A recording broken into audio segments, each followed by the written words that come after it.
ambulance service. Hello?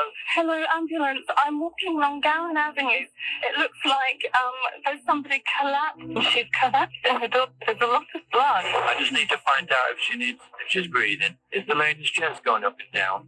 Oh my God, no, I don't think she's alive.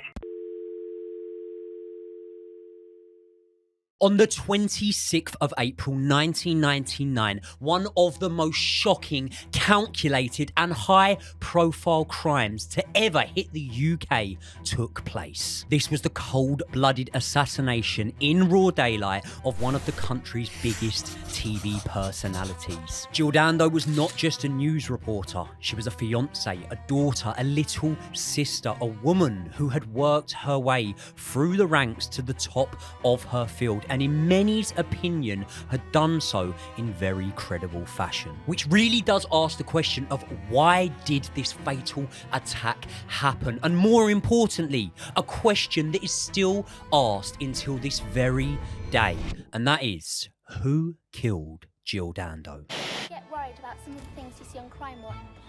Oh, yes, you do. But at the end of the day, the crimes that we show are so rare. You know, it's not something that you walk out into the street and think, oh my gosh, the same thing's going to happen to me.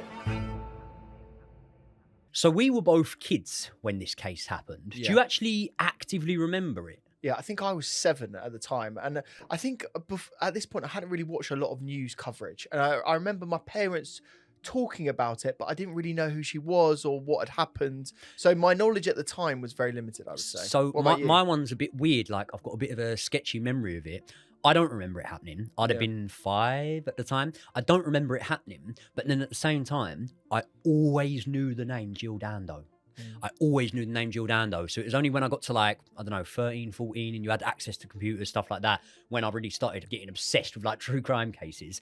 That was when I read up on the case. But until then, it was it was a name that everyone in the UK knew. It was a case that everyone had heard of, but I didn't really know that much about Jill Dando. Yeah, and this is the thing. I think we've got to put it into context now, how popular and how famous Jill Dando really was. Because while we might not know her as a household name now, or people within our generation, at the time, household name was the definition of what Jill Dando was, wasn't she? Really? Absolutely. Should we explain a bit more about who she actually was? So Jill Dando was born to parents Jack and Winfred in Somerset. She had an older brother called Nigel, and by all accounts, home life was pretty much all she could ask for. Stability, enough money to pay the bills, and a family of 4 who loved each other. However, that does not mean that Jill Dando did not have to overcome huge amounts of adversity during her childhood. Do you actually know? No, I didn't actually know this until you told me about it. So she actually had to go through open heart surgery. She actually had a significant surgery, very young. Like, she was only a kid at the time. Yeah, well, I believe, what do they class an infant to? It's 3 years old, isn't it? Yeah, something like that. Or is it? Surely, I know from booking flights,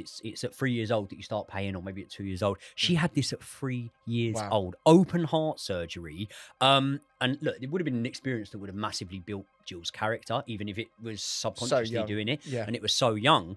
But due to the fact that she was so young, this was like major surgery at the time. It was open heart surgery, and at the time, because of medical science not being as advanced, and because of her age, it put her in that sort of vulnerable category. Do you know what the mortality rate for that operation was? I've kind of looked into it. I would think as an adult it would be very, very serious indeed. I mean, like relatively high chances, but as a kid it can't have been that bad. Can it? So it was a 2% mortality rate, right? Which might not sound like a shocking thing. Low, that's a 1 in 50 chance. Yeah. That's a 1 in 50 chance. I'm a parent.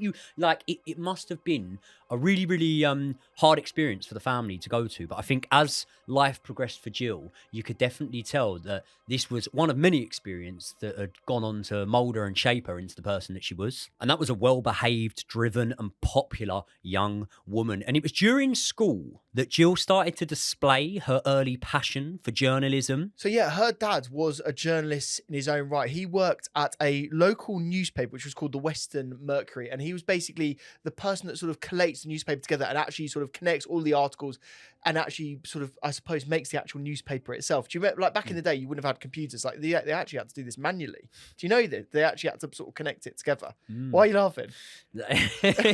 I'll tell you, you do realise this is the family industry. What newspapers? Writing? Yeah, so my dad, he had a company, he sold newspapers, press cutting. cuttings. There you go. Yeah, did you this did exact you have thing. to collate some Grew of up these round it. newspapers Yeah, yourself? yeah. There you Used to go. to his So office, used to do press cuttings. It's before computers, obviously, so it's press Yeah. cuttings and that. But yeah, this is what my dad did. He sold a business in London in 2005. there you go. doing that, yeah. See behind the curtain, and you much go. like the family business, you've gone into sort of your own sort of journalism now.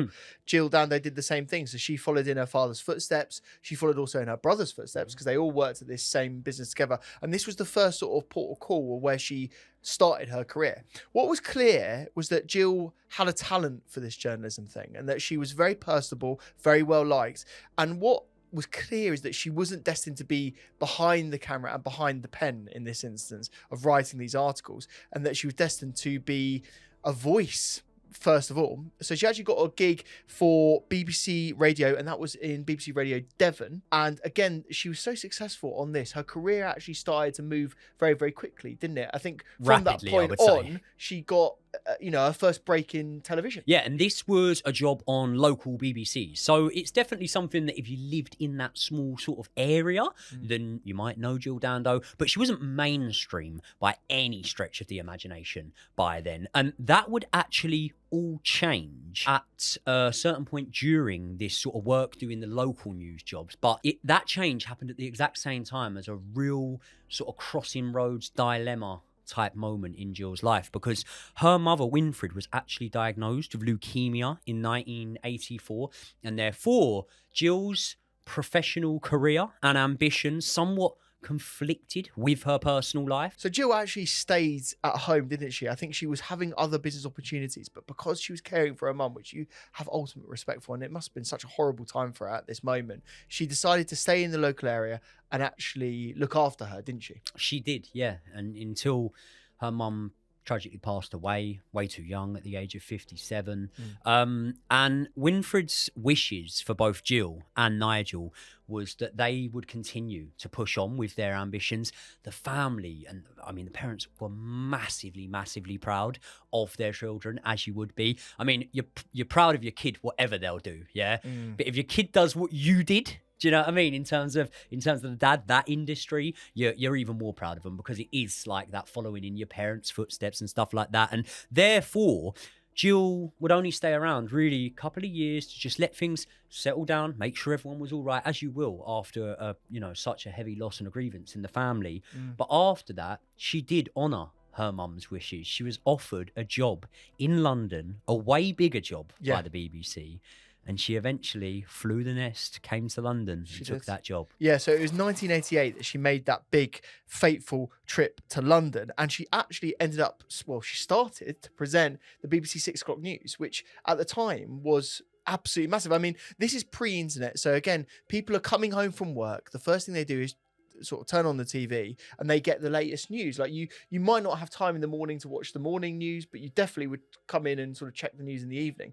And this is the thing, like these people, they shaped the way that we perceive the world, didn't they? Like the news reporters had a huge role and a huge sort of impact in our lives at the time, because they were the ones that were telling us this is what's going on. We didn't have, the apps on our phones or the websites to check in on. They were the ones that were talking personally to us. And this is why she became so popular, because she was very well liked, very well respected. She was very well spoken. And I think someone, her ex-boss actually at the time, said that she had this commonality to her in that she didn't have this sort of Queen's English sort of diction. She was very down to earth, very approachable. Everyone in the country could listen to her and appreciate her. And that's why she became so popular. But it wasn't just the BBC News that she presented. She did loads of other shows as well, didn't she? She was all over the place at this time. So she was presenting, like solely presenting the 6 o'clock news, which, as you say, was like the biggest thing on TV back in the day. It was also Crimewatch, which was a huge show, a show that I'm absolutely gutted they got rid of in the end. Why did they get rid of it? Do you know? I can't remember the story really around this. Yeah, I think there is a story to be looked into on that. Yeah. Maybe so. Maybe a bit not scaremongering, because you're letting people know what's out there. But I don't know. Maybe it just didn't suit what they wanted on the TV or whatever. There was a show called Holiday, which was actually really big back in the day. But I had to sort of go back and watch a bit, and I was like, I remember this show, Holiday. She was the presenter for that, but also she featured in just about every show there was on TV around that time. Any big show, she was on it. So like This Is Your Life, Celebrity Countdown, MasterChef, The Generation Game. Noel's House Party. You know, there were so many shows that she was featured on, and that was why she was such a prevalent figure in the eyes of the UK media. And maybe most importantly, she actually became the face for Children in Need, which was a huge charity appeal that would go on every year. I mean, I think it still goes on now, to be fair. But again, this was a huge television moment of the year. Everyone would tune into it. It had the great and the good TV personalities, comedians, singers, musicians. I remember as a kid, I used to look forward to it as well. Like it was obviously for a great cause and whatnot, but it was really fun. They used to do really fun sketches and shows and stuff like that. And it was definitely something that the public loved and endeared her for, really. Yeah, 100%. And it wasn't just that. I just want to give some other context in terms of how well known she actually was. She won the TV Personality of the Year in 1997, which again, you know, to be that level of person to win the Personality of the Year, you're well known in the entire country, right? And then also in 1999, she was also due to host the British Academy Television Awards with Michael Parkinson. So that, again, you know, huge TV broadcaster Parky wasn't he? Do you know what I mean? So he was the sort of the Jonathan Ross before Jonathan Ross, and he was interviewing all of the huge celebrities. He would be the go-to sort of press tour for anyone that was well known at the time. And also she was on in 1999 as well. She was on the cover of the Radio Times, which again was, you know, one of the biggest publications at the time, and she had multiple magazine covers to sort of credentialize herself. So putting that all in a nutshell, that means that if you lived in the 90s and you grew up in that time period, you know, slightly older than we were at the time, you would have known who she was. Mate, I don't think you could walk many roads in England, stop someone and ask them, do you know Jill Dando? And they would say, no, I've never heard of her. It was literally to that point. Which makes it really interesting for me, because now we're going to go to the day of Monday, the 26th of April, 1999. And I find this fascinating in that Jill goes about her life in a very normal way, in a way in which a normal civilian that wasn't as famous as she clearly was would have done. She started that day by waking up in her fiance's house. His name was Alan Farthing. And she basically left that house and decided to go back to another home that she lived in or had at the time, right? But she was living with Alan Farthing predominantly during this time. So she leaves the house and that house at 10 a.m. in the morning. She gets into her dark blue BMW and she drives away. So what she does is a few errands around town before returning to her own home. And she stopped, first of all, along the A4, and she filled her car up with petrol, and then she drove towards Hammersmith town centre. At 10:36, she's seen inside the King's Mall shopping centre on CCTV in Hammersmith buying materials for a fax machine, getting pencils, paper, and also generally sort of going around a few shops there. She also went into Dixon's and that sort of thing. At 11:01, she leaves that shopping centre and she is seen driving along King Street before turning onto Fulham Palace Road. Again, that's all on CCTV, and the police went through all of this in great detail. At 11:20, she stops at a fishmonger's on Fulham Road, which Joey and I know very well. We know this area of London incredibly well. And at 11:23, she takes a phone call. At 11:30, Jill arrives back home at the 29 Gowan Avenue address that she had lived in previously to living with her fiance in Fulham. She parks up her car. She walks a very short distance to her front door, and then she is murdered. So bearing in mind this happened at 11:30, she wasn't actually found by her neighbours until 11:47. And this is where the police were actually called, and it was her friend and neighbour Helen Dobble who called 999 after finding Jill collapse on her front doorstep in a pool of blood. So at this point, police are going to start their investigation. And what was unclear at the time was the cause of death, Joe, wasn't it? Like, it was quite unsure about what actually happened.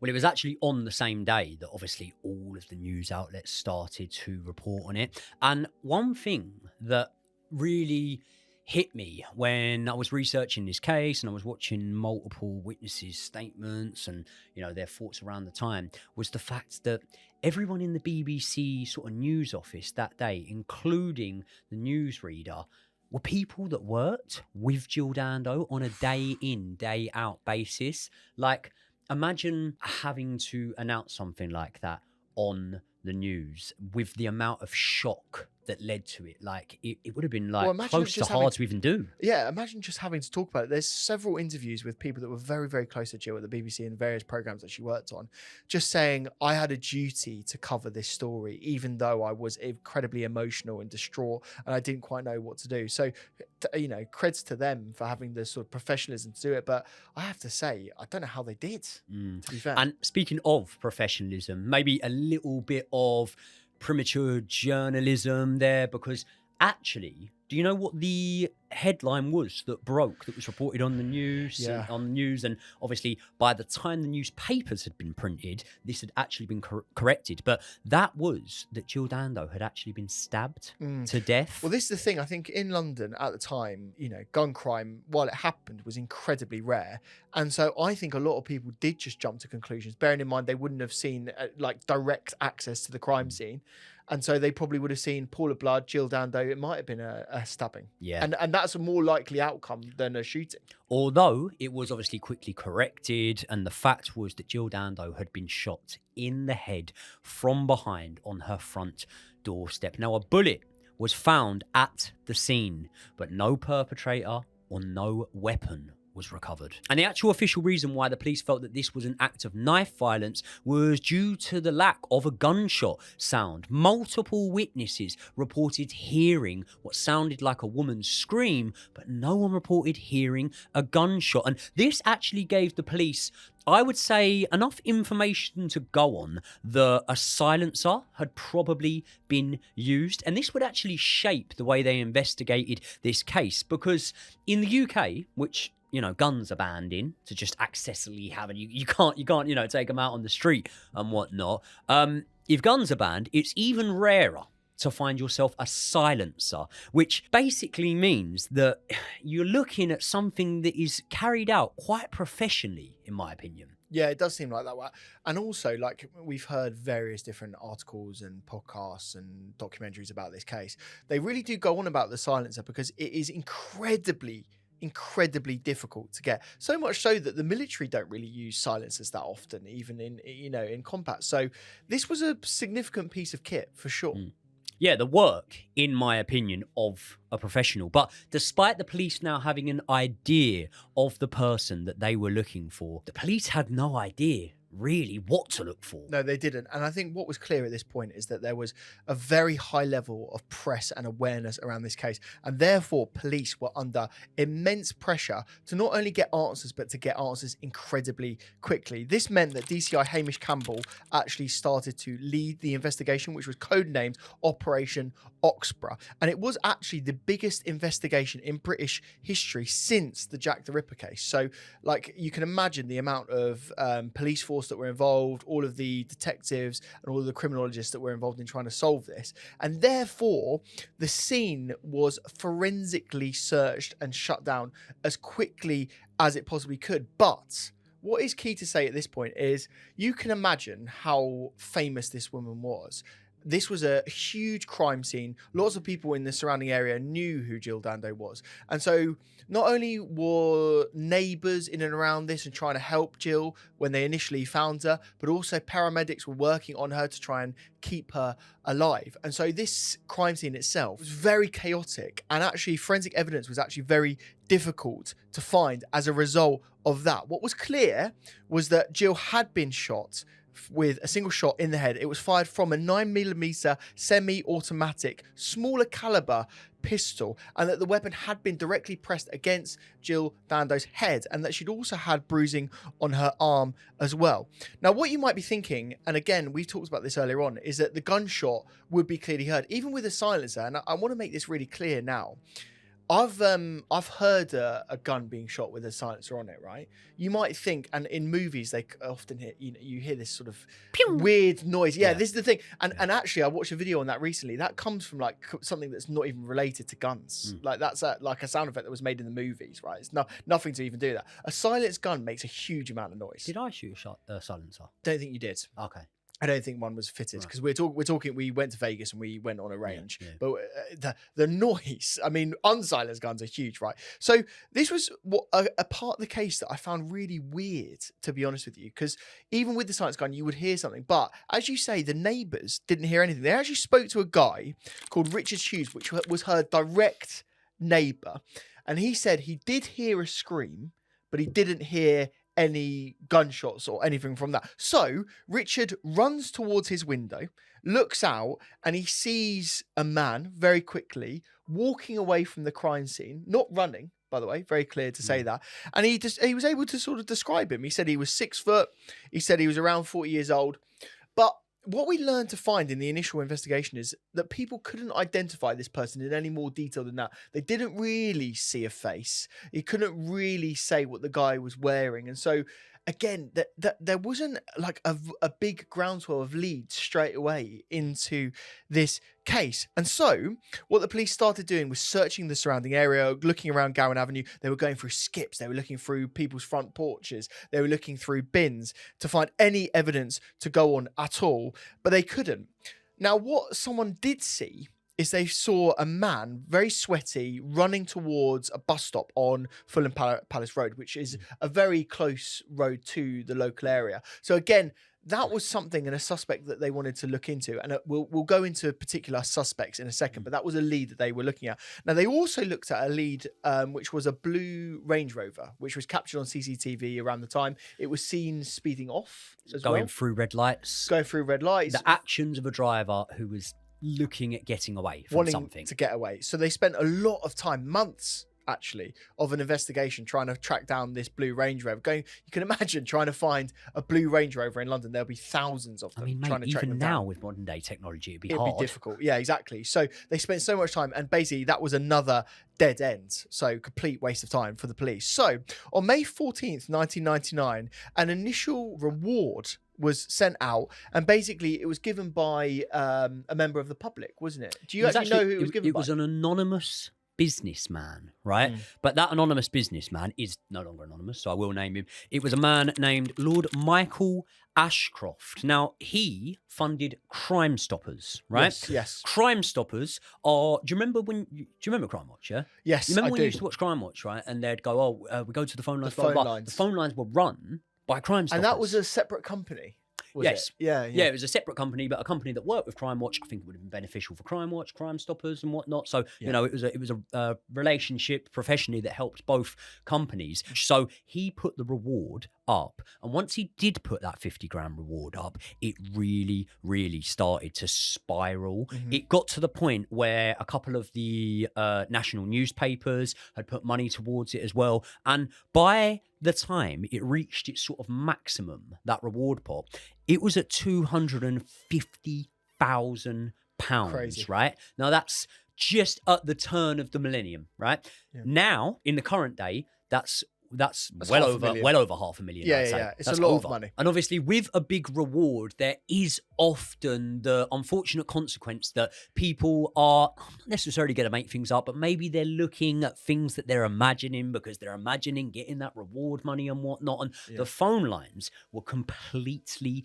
jammed at this point. It is worth noting that Jill Dando was so beloved by the British public that the phone lines were jammed long before the reward money was put up, because the phone lines opened up straight away. And I think the reward money took about a week or so. However, once the police started to look through everything with a fine-tooth comb, the more investigators started to believe that there could have been someone out there, despite the love that she got for the British public, that could potentially have a problem with Jill or even the work that she was doing. So this gets us into potential suspects. And I will say this right now, there were quite a few potential suspects. What the police initially did was look at all of the people that were close to Jill. They obviously have to go out, and they do this with a lot of cases, because 90% of cases are people and committed by people that are very close to the victim. So they went to the person that was potentially the most close to Jill Dando, and that was Alan Farthing, her fiance. So many people suspected him right away. They did so, I think, really for sort of superficial reasons, mainly because they thought he looked a bit dodgy, or they weren't sure of the relationship with Jill. And also, I'm just going to say it now, I reckon quite a few people were jealous of him. as well, right? So they initially looked at this guy and he had to be eliminated by police via alibi, right? So they go through everything that he did in terms of the movements and that sort of thing. Now, what's key to know here is that Alan obviously was the last person really to see Jill Dando alive in terms of people that actually knew her. And so he knew her movements on that day. But what was clear is that he actually did have an alibi, so they could very quickly rule him out. He actually was working at the hospital that day, so there is no way that he could have committed the crime. So again, we're talking about police wasting a bit of time. Yeah. They wasted a lot of time with this guy. They could have just asked him, where were you? And he goes, I was at work. Yeah, not only was he at work, I've heard he was in surgery at There the you go. time. Yeah. Do you know so what I mean? it's just obvious. But look, there's always a potential there that just because you didn't pull the trigger, it doesn't mean you didn't arrange the hit, stuff like that.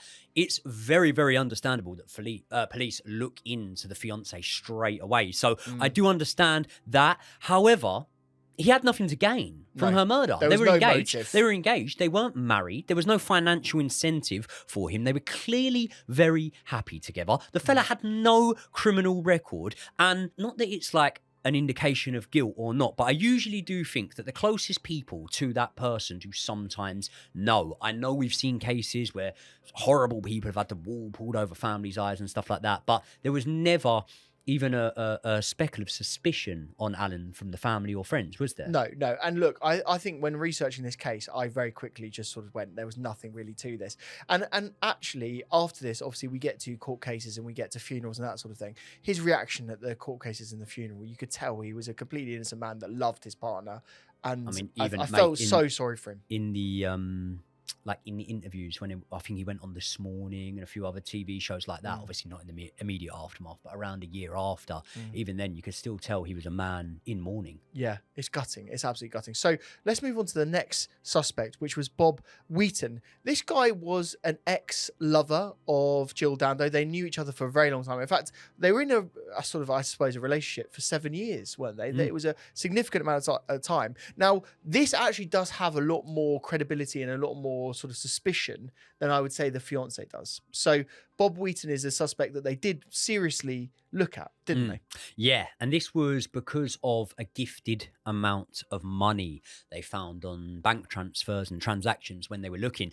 And it was actually that Jill Dando had gifted Bob Wheaton about £35,000 so that he could buy a house, right? Yeah. Again, equivalent of like 70 grand-ish It's a lot of nowadays. money. Do you know what I mean? It's a lot of money, but at the same time, he was a wealthy man. He claimed that he could afford it, and it was just a circumstantial thing. And because Jill was with him at the time, I think he said that they basically agreed that they would pay for it together, the deposit for the house together, and so yeah, it was her contribution. And therefore, police obviously felt like that could give him a motive. But obviously, things like phone records, I mean, bank statements were obviously checked for them to be able to find this out. And therefore, things like phone records were obviously checked. Things like text messages were about back in the day and were checked. And the more they were, everything pointed towards their relationship being very amicable. Like, and you have to remember, right? Bob was Jill's ex-manager at the BBC. Yeah, we didn't even say that. They were still working together at this point. He would have known she was in a relationship and things like that. I feel like that if there was a atmosphere or tension with them, it kind of would have leaked out because that was a very, very busy work environment. So could he have set up a potential hit? Yes. But do I feel that this one lacks a bit of motive? I personally do. Because, look, they have worked together for, as I say, 3 years after breaking up in a company that big. Like I say, there'd be tension. Yeah. And I feel like if she had have asked him for the money back, there would be some sort of receipt of that. There would be people that in the know. You know, Jill was obviously a very sociable person, spoke with a lot of people. Maybe even her fiance could have known. I feel it would be very, very hard for there to have been a almost a financial feud going on between the two of them, and no one knows about that. Yeah, 100%. And look, there's an interesting part now where basically Bob speaks to the police, and the police sort of go, come on, there's a financial element here and we've got to investigate it. And basically what he does is he pulls up his bank statement and his bank account, and he basically says, I don't need the money. Like, this isn't a financial element. Look at my bank account. Look how rich I am. And also, mate, I'm not being funny. You don't need to put up a bank account. All you need to do is type in Jill Dando's net worth. Jill Dando's net worth was about 1.2 million at the time of her murder. again, probably double that today in assets and valuation and stuff. And what I'm saying is, Jill Dando didn't need the money. Jill Dando didn't really need 35 grand. Like, I know that sounds mad for some of you to say, but I know because I can, calculate it in moderation. If I had that net worth, I know for a fact that there's absolutely no way I'd ask my partner for that 35 grand back. Yeah, that's just me personally. That doesn't mean that this guy's like that. That doesn't mean that Jill Dando's like that. I'm just saying, me personally, if I had that much money, I'm probably not even asking for it, especially not if I work with that guy now. I'm just like, it is what it is. And remember, when they've bought this house, and he's obviously bought it in his name, I feel like, and this is just me, guessing really, but I do feel like part of that payment would have been the fact that maybe she hadn't been paying rent and had been living there, using appliances, stuff like that. Whatever my feeling is, I do think it's quite provable that these two were amicable. And also, right, there's a big leap here to say he was involved and he actually went and shot her, which for the guy that works high up in the BBC just kind of feels just like so weird, like it isn't even possible. And also the theory that he hired a hitman to kill an ex-lover who was, very happily in a relationship with a new fiance, a guy that he was, they were still working together as well, as Joey says. So I just think there's so many leaps that would have had to have happened for this to have actually occurred. It's just not in his character, in my opinion, that he goes and puts out a hit on someone. So it just feels weird. And we've spoke there about the nearest and dearest, the close circle around Jill that was checked. And there are actually 3 main characters, which brings us on to the third, which was Jill Dando's agent, John Roseman, who, in my opinion, out of these 3, would have probably been the most credible suspect. Now, why would I say that? Why would I say that about her agent? What on earth would he have to gain from this? Well, many observers actually watched the Jill Dando Netflix documentary show that came out last year, and a lot of people commented on his behaviour in that documentary. They said that they found it strange, even after the amount of time that had passed between Jill's death and filming, that he made jokes and sort of laughed when he was talking about Jill's murder. And that was definitely actually how I perceived it as well. I did find that strange. Did you pick up on that at all? I found it weird. And I found his sort of character, I found both his interview and Bob's interview on the Netflix documentary a bit strange, and they were very matter of fact, and they basically made light of a situation which I think was not fair. Like, basically, he was laughing it off. And I think sometimes people can react in this way when they're implicated in a crime, because what you would say is, if you're implicated in a crime right now, I was filming. Obviously, I was nowhere near it. It's a joke that you're even considering me. You're wasting your time. And so I find it quite laughable that you're being involved. But what we've also got to remember is he had a relationship with this woman it was a very tight relationship. And again, he says in the Netflix documentary, she was a key part of my income. So why would I want to have murdered her? Because she was sort of keeping my business afloat. And that comes across as very callous and very cold, but also it can come across as I've got no reason to have killed this woman, and so the fact that you're even implicating me is a bit of a joke and you're wasting your time. But I definitely think it rubbed people up the wrong way. And I don't think they were wasting their time, to be completely honest with you, because what we haven't massively got into here is the fact that Jill did not live in Gowan Avenue at the time. It was averaged by most people that knew her that she possibly spent a night in that address once per month, once per every 5 weeks or something like that. She might pop in the day, potentially, but yeah, she wouldn't stay more than one night a month. No, she would pop in, definitely, because she would get things that she needed. She'd get clothes, she'd get things like that. But much like her previous relationship of 7 years, she was pretty much living with her partner. And therefore, for this hit, which is what it was, people, to be carried out in the way that it was, to be executed in a very professional way, right, they would have had to have known where Jill was. And that's why we said about her boyfriend in the start. She left her boyfriend's house. He would her fiance's house, right? And therefore, he would have known where she was heading to. Now, there was another man that knew where Jill Dando was heading to that day, and that was her agent, John Roseman. Now, why did he know? Why did he know? Because he had been in contact with Jill on that morning. He knew that Jill's fax was at the other address, and he had faxed her over some documents and asked her to get them on her way to work. So in effect, we're looking at the man who, and I'm not saying consciously, I'm not saying, on purpose, and I'm not accusing him of anything, but we are looking at the man who did kind of send Jill to that address that day, and that's a man that might have more information. So I have absolutely no problem with the police questioning him. And when they did question him, they found a manuscript in his house, and this is something that is completely mental in the case. So strap yourself in for this. He had written a manuscript of a novel, and it was called Good Men Die Like Dogs, and it was centering around a main character who was a show business agent, much like him, who had clients that were murdered by a serial killer. This is fucking mental, Now, by the way. as the police officer, do you start questioning everything when you hear that? Do you think there's a fantasy, a man trying to relive what he's written in his novels in reality? Is that something that you can even use in evidence? Clearly, because, rappers' lyrics get used in court all the time now. Do you know what I mean? So clearly nowadays, back in the day, maybe not so much. I mean, listen, I've probably got a unique sort of insight on this. My dad's an author. Do you know what I mean? So he writes books about serial killers. He writes books about substance smugglers. He writes books about football hooliganism. He writes books about all sorts. It doesn't necessarily always need to be drawn on experience. You know what I mean? But what about if one of those characters shot someone in the back of the head? Well, then it would be very, very different.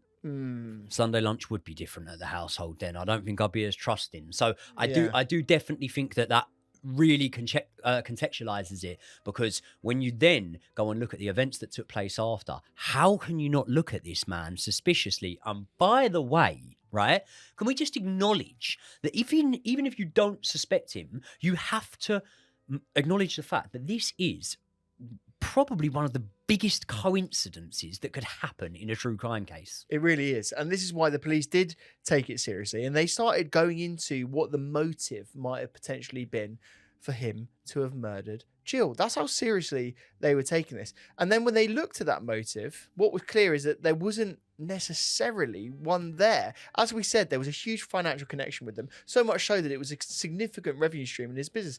If he had lost Jill Dando as a client, he would have been in big trouble, wouldn't he? No, and also, look, to play devil's advocate, it is worth noting that he did have a list of clients at that time.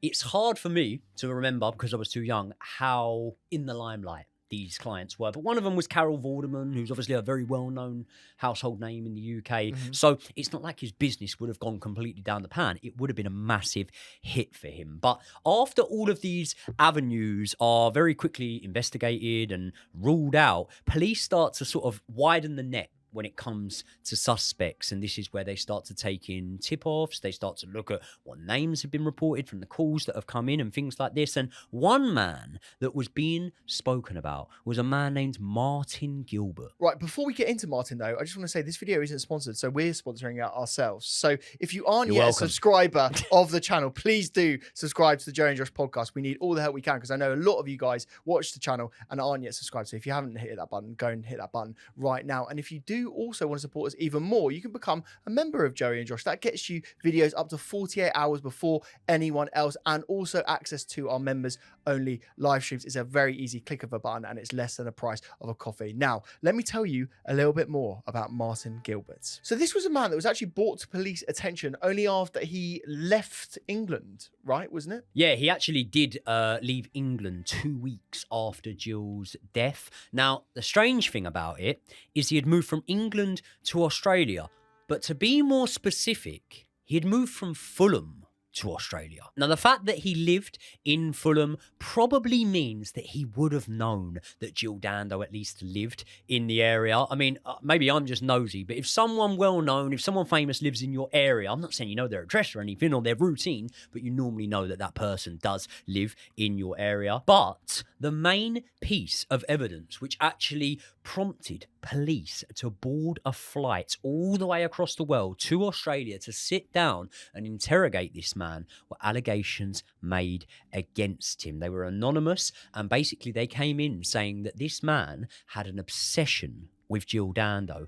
And there were allegations that I believe may have even been provable, but I'm not too sure on it. I know that this is definitely why the police did question him on it. There were allegations that he had sent some sort of crude emails about Jill following her death. Yeah, and to be fair, the context on this is, and Bob Wheaton actually spoke about this on the Netflix documentary, that she received several crude messages quite often, actually, at the BBC. So much so that they basically had to, rip some of these up. The agent received them as well. So this wasn't necessarily sort of like an uncommon experience. And I have to say, so horrible that she has to even go through this. But this is the toll of being a celebrity in this age and being a lady in these times, let alone now with all the emails and social media and that sort of thing.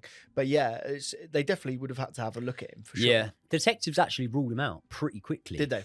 Yeah, which, I mean, his name never really circulated that much. I haven't heard of it, to be fair. I hadn't heard of him at all. You watched the Netflix documentary, didn't you? I don't believe he was mentioned in the Netflix documentary at all. So to rule him out so easily is a little bit strange for me, but it also makes me have to question, what do they know that we don't? And there might be something like a real strong alibi that just never really came to the public's attention. And because this man wasn't really in the public's attention, maybe there wasn't the clamour for that, and they would have been able to do it if they had more suspicions on him. The next one that we've got to talk about is, I suppose, a general consensus of various suspects around Crimewatch. So obviously this was a huge TV show in British popular history, and obviously we've talked about it earlier on in this case. Now the thing about Crimewatch is that Jill Dando spoke about various different cases at the time involving some very high-level criminals at a very serious level. So what people have posited is that potentially some of these criminals might wanted to gain vengeance against Jill Dando for putting them in prison, or putting their friends in prison or associates,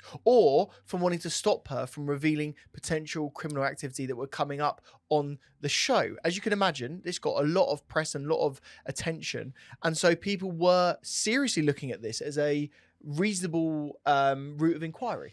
Yeah, and Crimewatch had played a significant role in catching literally thousands of criminals, right, and prosecuting hundreds of criminals. But not only that, there were a lot of like high profile cases that were almost not solved, but definitely helped along hugely by Crimewatch. You had the murder of young Jamie Bolger, Sarah Payne, and a lot more high profile investigations that took place on Crimewatch, meaning if you had been featured on there, right, you could have a motive to want to silence the person, I suppose, that was running the story on you. And even like from a gang violence perspective, which Crimewatch were obviously running a lot of stories on around that time, you can't rule out the possibility at this point in time, without anyone really pointing a substantial finger at anyone, that it could have potentially been a message, and that message being stay out of our business. Yeah, and the thing is like this, while it's credible and while it makes logical sense,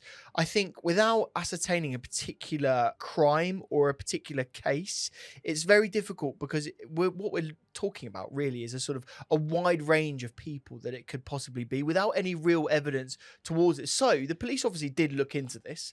They looked at some of the cases that Jill had talked about, but really they deemed that none of them had enough substantive evidence to be able to go in as a line of inquiry. So I feel that this was pretty quickly sort of, moved away from. So what about the e-fit that was actually released to the public that showed what they believed to be a potential suspect? Didn't they actually find someone that matched that description? Well, this is the thing. In everything that you hear around the case, they will have talked about this guy, and this was the prime suspect. And actually, this is what the police were spending the majority of their time doing, trying to find this man in the e-fit photograph, right? It's a famous picture now, to be honest. It's infamous, I would say.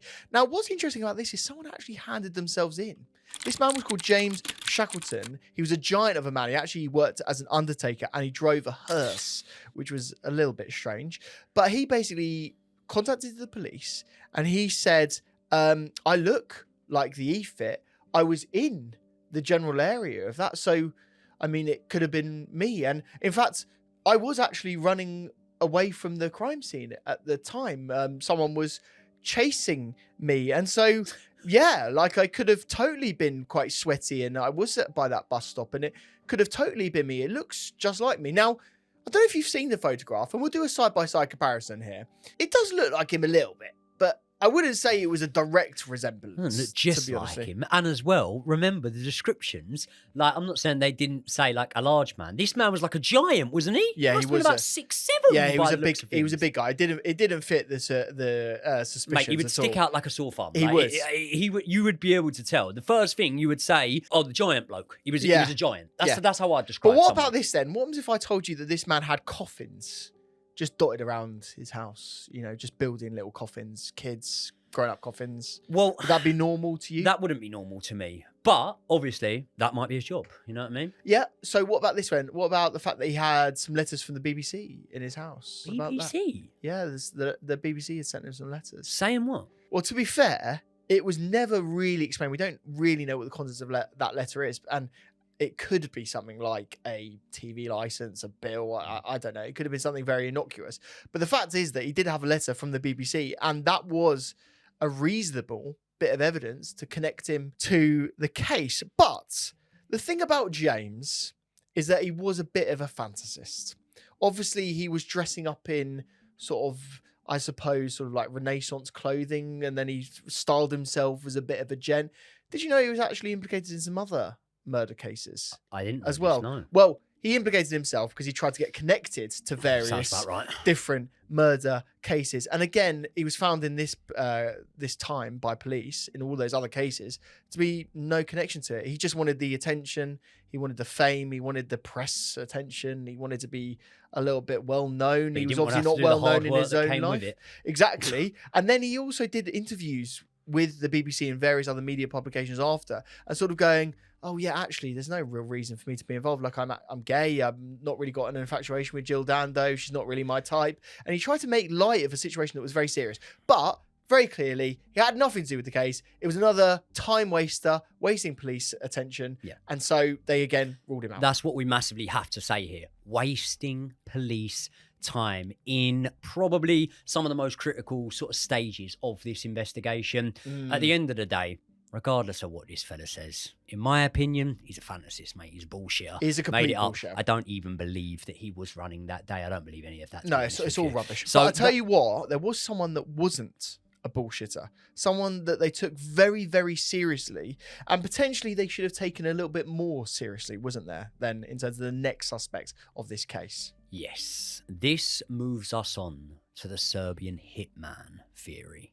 So 3 weeks before the event, Jill Dando had just made an appeal about a situation in Kosovo that involved Serbia, and the BBC were actually receiving complaints about this aid appeal every single day. And on the day of Jill's murder, the BBC received a phone call from a man with an Eastern European accent who didn't state his identity, but did claim responsibility for the crime. The caller actually specified and said that it was revenge for an attack of a building in Serbia that had happened 3 days earlier. And one of these phone calls can actually be quoted where the male caller says, "Because of your government, and in particular your Prime Minister Blair, murdered, butchered 17 innocent young people. He butchered, we butcher back." So this call is placed. Did the police manage to trace it? Did they manage to find out who and where it was coming from? They weren't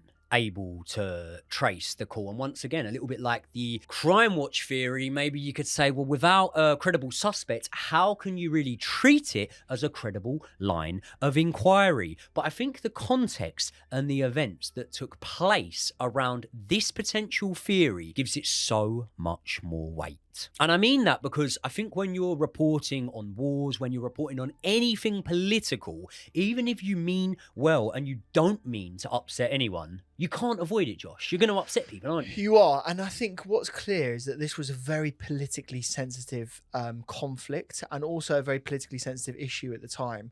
And she did front a very widely publicised appeal and bit of broadcast about this. And so this was a serious thing. And as I say, I find it a little bit strange that it wasn't more seriously looked into. Well, also, if you were to actually you know, look through it of the lens of, okay, we are suspecting this theory and we're really, really running with it, which ultimately you do need to do with every theory until you disprove it, right? If you're looking at it through that lens, I would argue, despite the police saying that they did investigate into it, but without a specific public claim, it was very hard to do so. I'd argue that there was a public claim. Yes. I would argue that definitely the man who was calling in to those phone lines, could he have been a hoaxer? Could it have been someone with a sick mind or something like that? It could have been. Yeah, it definitely could have been. But also, we can't ignore the elephant in the room, which is that this man was calling in and being specifically critical of the aid advert. Now, that would clearly tell you that this man wants this aid advert to stop running, doesn't it? Yes. And what happened that day? Did they stop running it? They stopped running the aid advert that very day, which could just be out of sensitivity, couldn't it? Because obviously Jill Dando has been murdered, and therefore maybe those close to her and just the public that are mourning in general didn't want to see that advert on TV, knowing that there was an element of controversy around it. And do you know what, right? All of this could just be a reach, couldn't it? But what if I told you that just before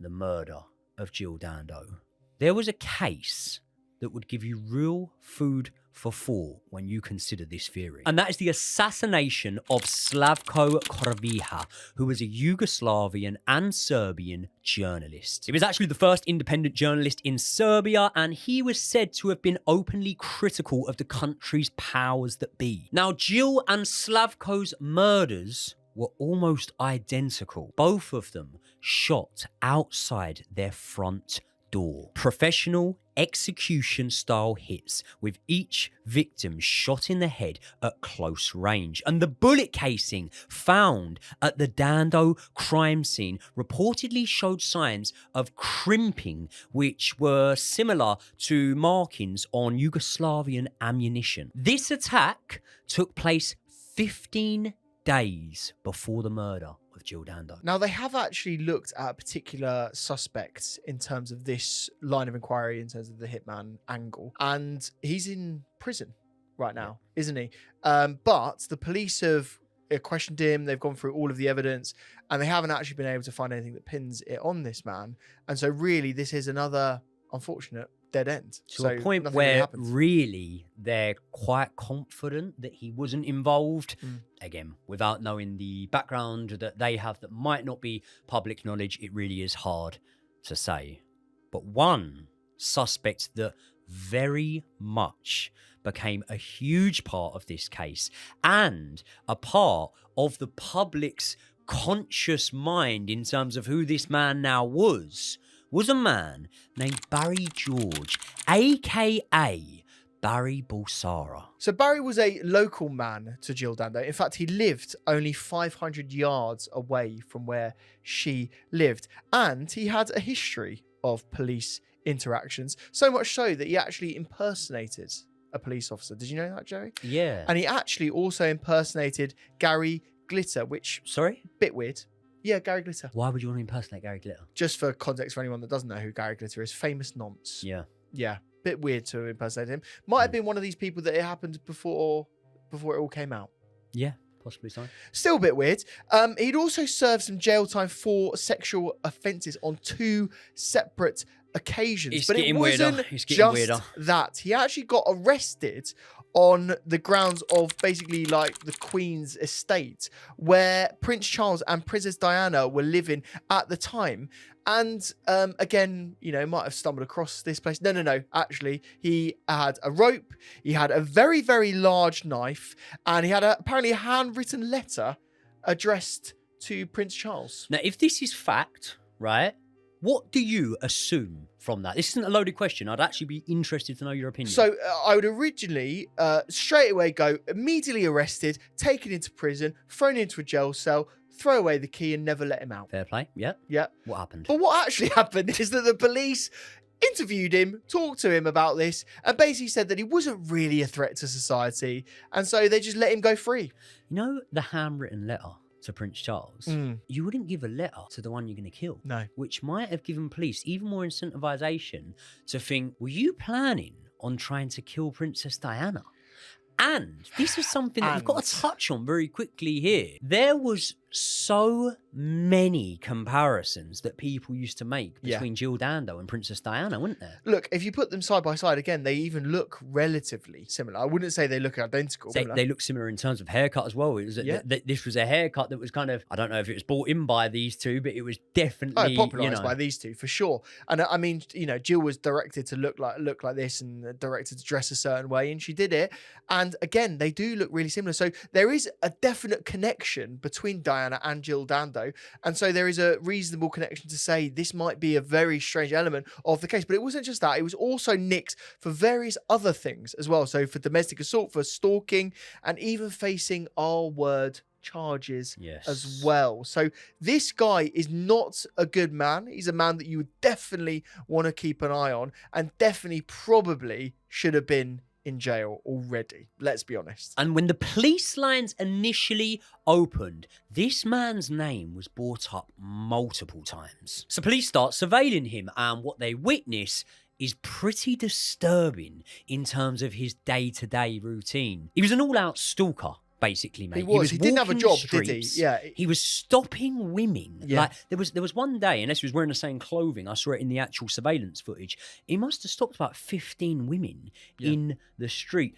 Look, let's call it for what it is, man. The fella was a pest. So much so, mate, that they basically got him in pretty much straight after that. It was very concerning what he was doing in his general behaviour. And it wasn't just his behaviour. It was the fact that 4 separate witnesses claimed to have seen Barry George in the vicinity of Jill Dando's house that day around that time.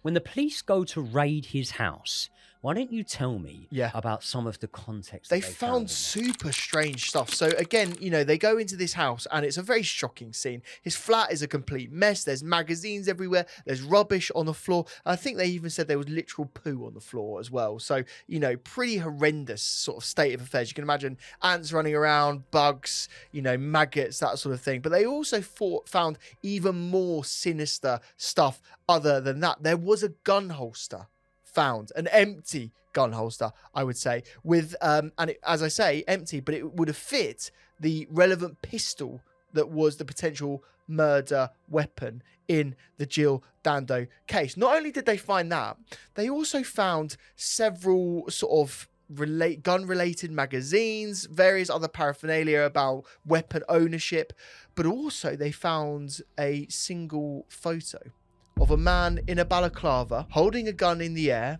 with a gas mask on as well. And it looked to me just like Barry. Me too. I mean, to the point where I'd be able to say, yes, definitively, that is Barry. Yeah. So it was obviously something that was brought to him by the police, and we get on to how that actually went. But I just want to mention one more thing they took, which is really, really important from the house. And that was a jacket that matched the description that all 4 of those witnesses claimed to have seen a man matching Barry's description wearing that day. So after going to the flat, seeing all of that evidence, seeing all of the strange stuff there, they get him straight away in for questioning.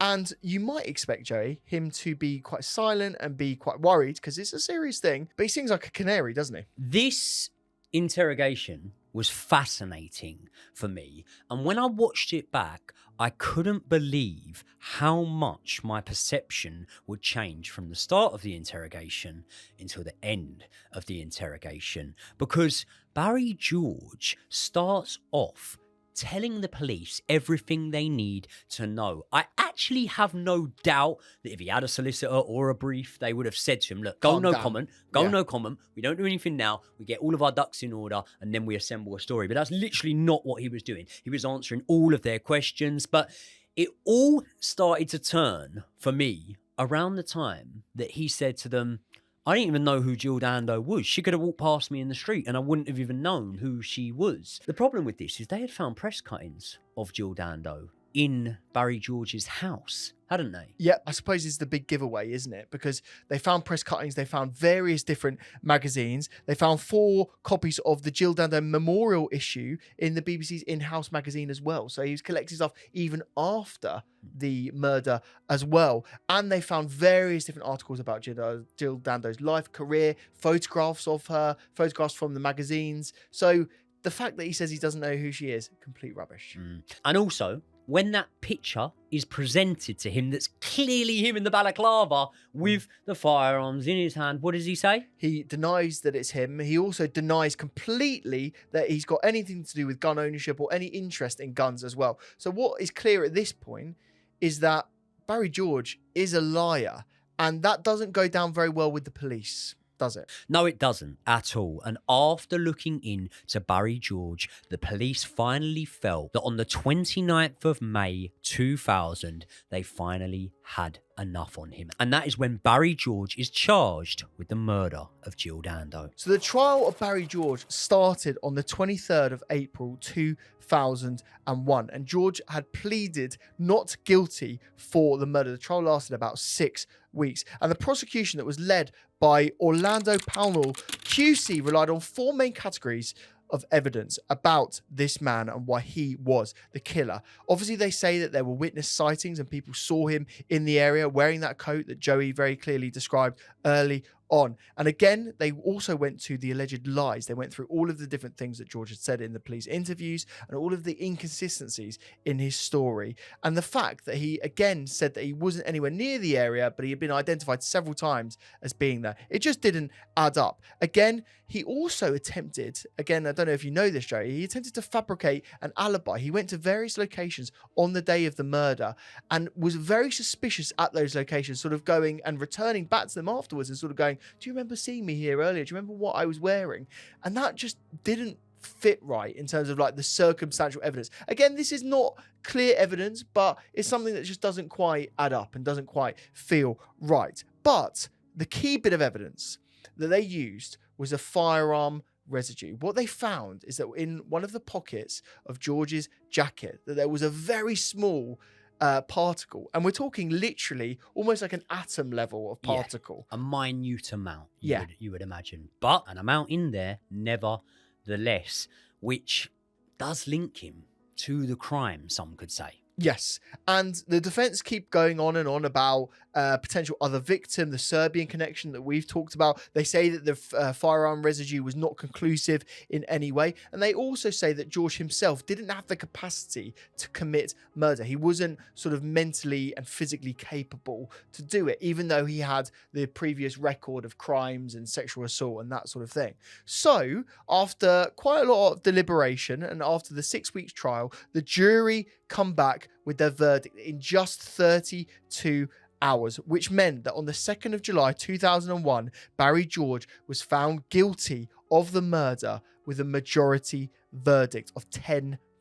And because of this, he was sentenced to life imprisonment without the possibility of parole. He was deemed to be premeditative, the actions were deemed to be planned, and therefore he was given the most serious sentence that he possibly could be dealt. So he was immediately sent down, but it felt to the defense that this was an injustice, and they very quickly started their appeal, so much so that in July 2002 he submitted his first appeal, which was actually unsuccessful. But in 2007, the CCRC, which is the Criminal Cases Review Commission in the UK, basically took it back to the Court of Appeal and looked at the evidence, primarily the firearm evidence, and how able it was to be admissible in court. What they found is that this amount was so inconsequential, and that if it was in other circumstances and other situations, this firearm residue might have been something completely different. It might have been from fireworks. It might have been even from matches, people have even said. So it's very unclear that this would have had any material impact on whether it was a firearm or not. So much so that they also said that they also could have been contamination, because the prosecution put this coat and they photographed it before they did their forensic testing. Now, this was in a lab with various other firearm cases and various other crimes, in fact. And what they allege is that this might have been contaminated and there was no proof either way. So what this meant is that this piece of evidence was actually thrown out of the case. So they actually went to a retrial, which started on November 5th, 2007. And this meant that Barry George was actually let off. He was actually deemed not to be guilty, not to be innocent, but there to be not enough evidence to actually prove his guilt, which means he gets out at this point. And that's what they actually said, wasn't it? They actually used the word that, or the wording almost, that they couldn't find him guilty enough. So it's mad because that implies, okay, so are you saying that he's guilty, but just by a technicality, we have to let him out or something like that? Regardless of what you think of it, he was found not guilty. He was let out. That's actually when he applies for compensation, isn't it? Now, how long did he spend in jail? He spent 8 years in prison. He was let out on the 1st of August 2008. So he's a significant amount of time.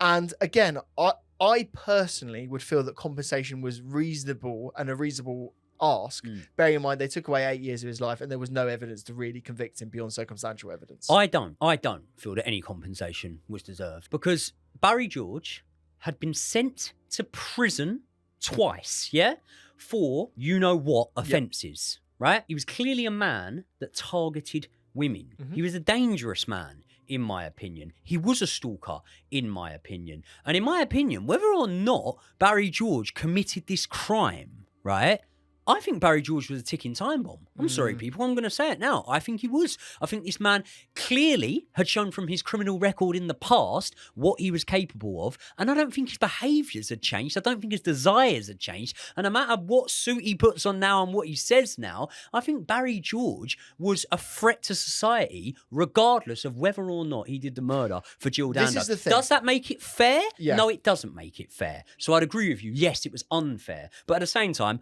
I wouldn't be clamouring for the man to get any compensation. No, thank you. You can stick it. I wasn't either, but the thing is we work in a justice system, don't we? We work in a system that you have to prove someone guilty. They're assumed innocent, right?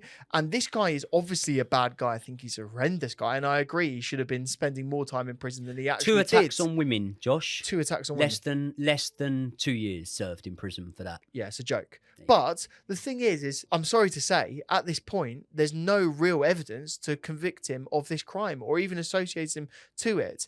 And he got 8 years of his life taken away. Do you not think that there's some impropriety in that? And do you not think he's deserving of some recompense by the government? There you go. But you're asking my opinion, aren't you? Yeah. You're asking my opinion. So my opinion is the 8 years makes up, and doesn't actually make up, but it makes up for the crimes you have committed and that you've been underpunished for. Fair enough. In my opinion. Well, let us know. So let's say, for example, right? Yeah. Let's say, for example, if Luke Mitchell one day gets out of prison, those that know will know who Luke Mitchell is. If he one day gets out of prison, he deserves a lot of fucking compensation. Big time. Because I don't believe he did that murder, right? But Barry George, no, mate. In my opinion, this is just my opinion, so you can't do anything about it, but in my opinion, the fella was a wrong un. His criminal record to show you that. And fair enough, I think in the comments, you should let us know if you think he deserved any compensation. And can I, sorry, I'm just going off on one here. Can I just tell you why I'm saying this as well, right? It's because when the Netflix documentary came out, there was a lot of public sympathy for this man. There was a lot of people going, oh, well, he never could have done it. Oh, he's quite likeable and stuff like that. And it's like, this man has done serious crimes against women, people. He's actually pending a trial for 2 more offences. The R word, you know what, right? Pending a trial. This man's got a lot of skeletons in his closet. He wasn't a good person, in my opinion. And this is the thing. This is why you've got to be really careful when you're watching these documentaries about the way they frame people, because this guy was a very bad person. And this is the thing, like, we just have to say that now. So he doesn't deserve any sympathy at all. I totally agree with you. And this is the thing, the government agreed. The government didn't give him any compensation. So what's clear is that he didn't get the compensation. He's now a free man. He's able to walk the streets again.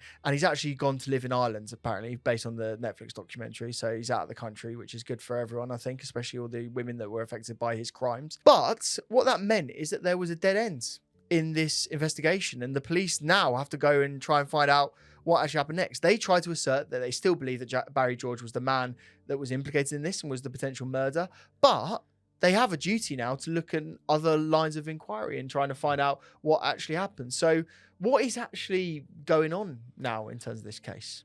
Well, in terms of police activity, nothing. If you want me to be completely honest with you, they're not really looking at this case anymore. It's sort of unsolved. And there was some comments made by someone in the police force saying, like, an unsolved murder is never a closed case, but we need relevant lines of inquiry and things like that. So it's kind of got into a stage of this case now where it is kind of purely speculative. Like, it's very, very hard, I think, after 30 odd years or whatever it's been, to really bring someone to justice with everything that could have happened since then. And we see it so often with even potential suspects that have passed away in the time since then. And speaking of one of the sort of rumours that go around, and one of the sort of theories, and it does involve people, some people that have passed away, does have to come back upon the company that Jill Dando worked, because we would be ignoring something that could not be relevant to this case, but is relevant and doesn't need to be hidden,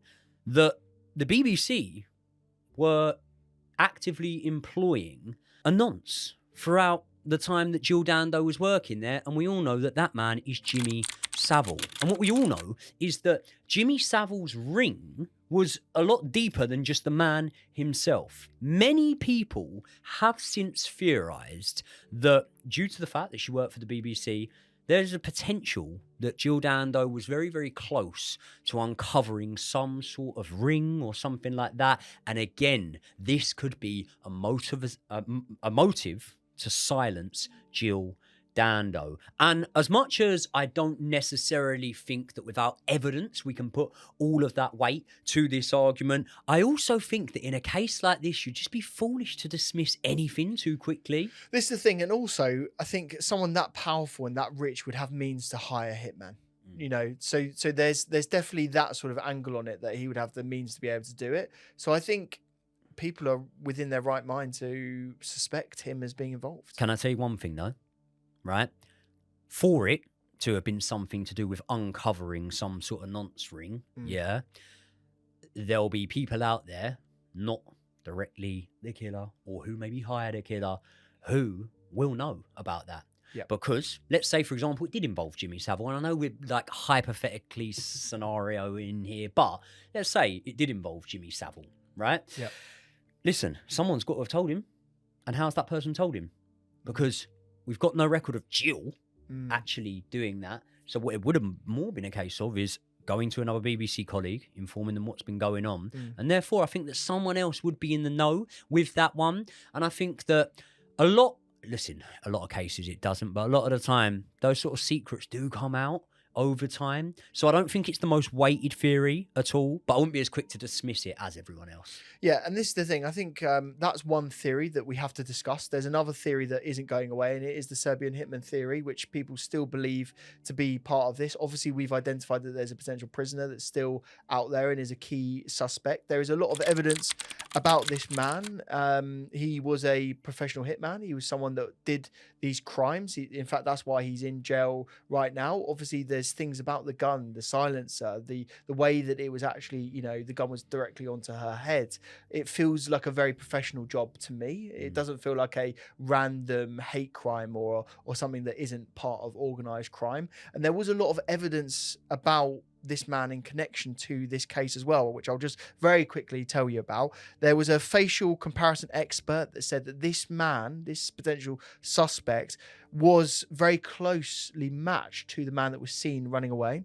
There was also a van driver that said he was 80% sure that this man was the guy because he actually nearly ran him over in the street as he was apparently running away. And there was also a female motorist who also said that this man looked very similar to it. There was an official police response in 2024 by the Met Police that said that they weren't going down this line of inquiry and that they weren't suspecting this person as a potential suspect, which does feel a little bit weird. So much so that Barry Webb, a member of Parliament, and other members of Parliament as well, actually said that they wanted to conduct a full review of these findings to be able to put it into the public domain to ascertain why this was very quickly swept under the rug. I think that's very important that that does get into the public domain, because I think there'll be genuine interest about that. And ultimately, as much as, you know, I went in a little bit on Barry George there, I actually don't believe, in my opinion, for what it's worth, that there's a real standout. I think there's probably 3 theories that I could see being true if we were to ever find out what really went on that day. What are they? I think that Barry George is one of them, 100%. I think that the Serbian hitman is one of them. And I am very much interested to find out more details about Martin Gilbert, a man who doesn't even have a picture on the internet, despite there being multiple news articles written about him and his interrogation in the case. What about you? Do you think we'll ever find a conclusion in this case? Well, this is the thing. I think because there's been so much time that's passed now, the forensic evidence is pretty much gone. The police don't seem to be putting in as much energy as they once were. And so I do feel that this might be a case that is never solved, especially bearing in mind the implications and the political implications around this case. I think this might be one that is just left to lie and we never truly understand what happened, which is why this case is so fascinating to us and really many of you guys as well, because we know lots of you have been asking us to cover this case. So we're fascinated to know what you guys think and who you think is the prime suspect now, and if you have heard anything since the recording of this video that might be evidence against a potential suspect. And obviously, before we finish it, I do want to say that we've discussed this case in great detail, and that can be somewhat hard to watch if, for example, any family or friends of Jill Dando's were watching this. So I hope that you can understand that we've tried to be as sensitive as we can around this case, and our thoughts and prayers definitely go to those involved. And if you want to see more content like this, then you need to help us. We need you to subscribe to the channel. I think we've just hit around 40,000 subscribers, which is absolutely massive for us. It's crazy. Thank you so much to every single one of you that have watched our videos so far. Thank you to everyone that comments and likes our videos as well. It's a huge help, and if you haven't done so yet, please do give this video a like. You have no idea how much it actually does help us. And if you see the hype button, give it a little hype. Hype the shit out of it. Hype the shit out of it. It really 100%. helps. Thank you so much We for watching. love you, people. Thank you very much. And it's really overwhelming that we've reached 40,000 subscribers. It's mad. This time next year we're going to be on 400,000. I can't believe it. The fact that we're 1 year old and we've got so many birthday messages as well from all of you guys is huge. So thank you so much for that. If you enjoyed this video, why don't you check out another video on screen right now, which is the Luke Mitchell case, which we mentioned in this video as well. Below that will be a video that YouTube recommends. Thank you so much for watching this episode, and we will see you in the next one.